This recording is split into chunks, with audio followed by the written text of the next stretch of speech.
大家好，我叫 Benji。咁咧，今日咧同大家介紹一下點樣用 iPad 去錄音。用 iPad 去錄音咧，就其實好簡單嘅啫。只要你有部 iPad，你就可以下載一個叫 GarageBand 嘅程式。咁你下載咗之後咧，咁你就可以喺呢個程式度錄音啊。我哋需要準備嘅係一支咪可能一支 USB 咪咁樣啊。最方便噶啦。你直接咧喺支咪度咧插條 USB 線落個 iPad 度咧就連接到。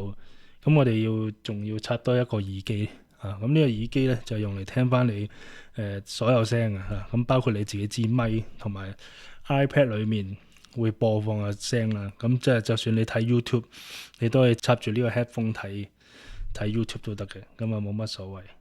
另外一個方法咧就係你要買一個 interface。個 interface 就用嚟連接iPad 同埋平時普通用嗰啲咪，咁咧插落個 interface。個 interface 亦都有耳機位俾你去聽翻啲聲嘅。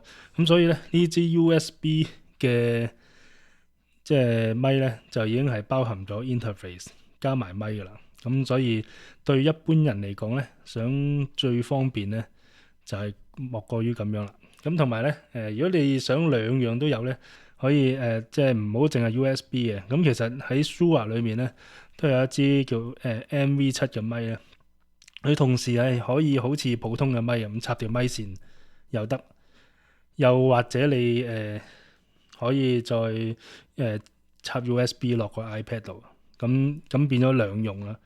同埋啲聲唔錯，因為你而家聽到我都係用呢支咪，我覺得佢嘅呢支咪同平時用嘅咪唔會爭太遠個質素，都幾好。可以介紹因為我而家親身用過，我比我想象中係好。事不宜遲啦，我哋首先講一講咧喺 iPad 呢個 GarageBand 呢個叫 GarageBand 嘅程式咧，其實免費。另外仲有一個叫 Logic Pro，嗰個咧就要俾錢嘅，同埋你要 iPad Pro 你先至可以安裝到嘅。所以咧，如果普通人嚟講咧，你得個iPad 咧，就可能就用翻呢個即係一部普通嘅 iPad，可能用翻個 GarageBand 好啲。GarageBand 咧其實 iPhone 都有，理論上 iPhone 都可以錄音。你 iPhone 都係插條 USB 線落去，咁就已經可以錄音。而家 iPhone 其實都用 USB-C 嘅頭啊，你都可以直接插落去就可以做到錄音。用呢個錄音有咩好處呢？就係我哋會多啲後期啦，可以多啲後期做。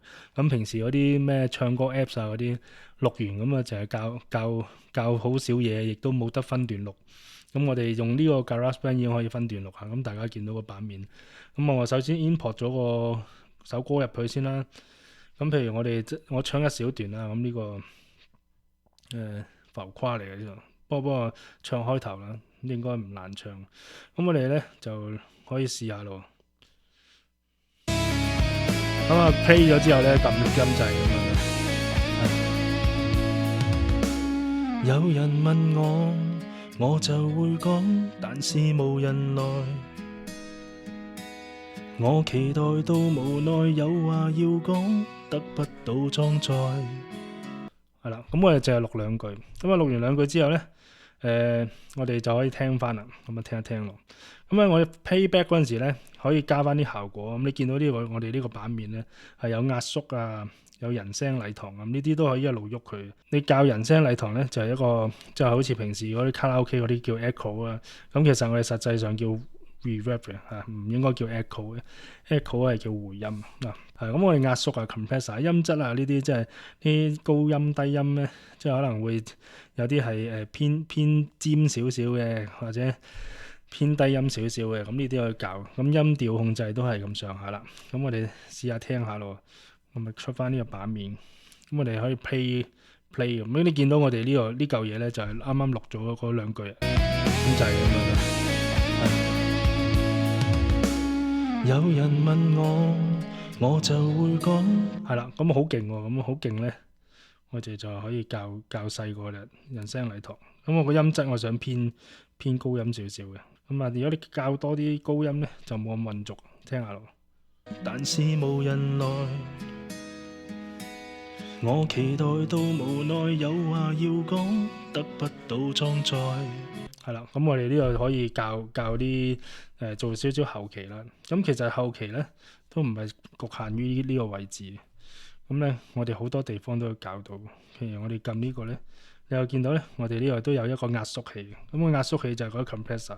咁我想高音多啲啦，低音少啲啦，想等個聲咧冇咁混濁啦。咁我哋又聽下。有人問我就會咁，而家冇咗咩喎？冇咗個 echo 喎，因為我或者叫 reverb。咁我哋落翻多少少 reverb，回音落少少咁樣。咁啊聽個效果啦。有人問我就會講，但是無人來。我期待到無奈有話要講，得不到裝載。係啦，咁啊呢個就我哋可以調校到嘅。咁跟住你會見到我哋其實可能我要加多一條 track，咁我想分開分軌錄啊，即係分開幾條 track 錄。咁咧，我想接駁住呢條 track 錄落去。咁頭先咧前面亦都有啲叫做雜音咁可以 cut 走佢。咁你試下下一句咯。咁啊要撳翻呢行。我期待到無奈有話要講，得不到裝載。我的心情又像樽蓋等被揭開，嘴巴卻在養青苔。人潮內越文靜越變得不受理睬，自己要搞出意外。係啦，咁啊又係兩句啦。咁你就撳翻呢度，咁你又會望到我哋又多一條 track。咁啊我哋要放大啦，跟住收翻去。咁因為你唔知前面有冇雜音，咁跟住呢度拉翻上去。咁啊可以，咁啊叫做可以駁住一路錄落去，咁唔使一口氣唱晒。咁咧，我哋要喺度教翻個效果咯噃，我哋又喺度聽啦。咁啊效果又撳翻呢個，咁啊見到啦。我的心情又像樽蓋等被揭開，嘴巴卻在養青苔。人潮內越文靜越變得不受理睬，自己要搞出意外。咁啊聽到啦，較多啲壓縮器咧，個聲會實淨少少，大聲少少啊，亦都會平均啲。咁較高音啊、低音呢啲咧，就要根據翻首歌啦。咁你個首歌，你覺得較翻適當嘅高音同低音咧，你會覺得咧會同首歌混合翻一齊啊。咁啊又聽下咯，我想較翻大少少個音樂喎。咁啊聽下呢度啦。有人問我就會講，但是無人來。我期待到無奈有話要講，得不到裝載。我的心情又像樽蓋等被揭開，嘴巴卻在養青苔。人潮內越文靜越變得不受理睬，自己要搞出意外。係啦，咁啊頭先個回音啊殘響多得滯咧，就要教翻收翻細啲啦。咁如果唔係咧，聽落好似喺卡拉 OK 唱咁。咁我哋專業嘅錄音咧，其實都唔會落咁多嘅。咁啊要落適量啦。咁我哋聽多次呢度。嗱，而家教翻細少少咧，應該會 balance 啫。我的心情又像樽蓋等被揭開，嘴巴卻在養青苔。人潮內越文靜越變得不受理睬。係啦，咁啊簡單介紹就咁樣啦。咁啊其實都仲有好多操作，咁啊後期啊或者買器材要注意啲乜嘢啊，或者我哋譬如話用 GarageBand 同埋用 Logic Pro 有咩分別啊？咁呢啲我都會喺個課程度講。咁如果你有興趣咧，想自己喺屋企錄下音，又唔想買太多器材咧，咁其實只需要買支咪咁千零蚊啦，係啊。咁呢支咪都係值得投資嘅，因為你一支咪都可以用好耐。即係可以呢支Shure MV7 咧，可以插埋咪線嘅咧。有時可能去人哋嗰度，你想帶翻你自己呢支咪嚟唱都得喎，係啊。咁所以咧就只需要投資一支咪嘅價錢咧，咁你就可以做到，可以喺自己錄音，亦都可以比較相對多後期嘅彈性啦，同埋可以自己練歌又好，乜都好。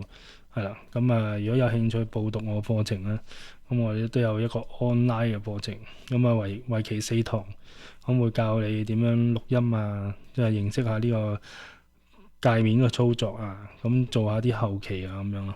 咁要睇翻你本身有咩程式啦，譬如你專業啲嘅，咁你就用 Logic Pro。咁如果你唔想使咁多錢，我試下玩下先啦咁樣。咁其實 GarageBand 都好夠用噶啦，已經應付到大部分人所需要嘅嘢。好，咁就咁先。好，咁如果有興趣就 inbox 我啦，係啊，即係 send 個 message，咁我會再同你傾下，睇下你個情況係點樣。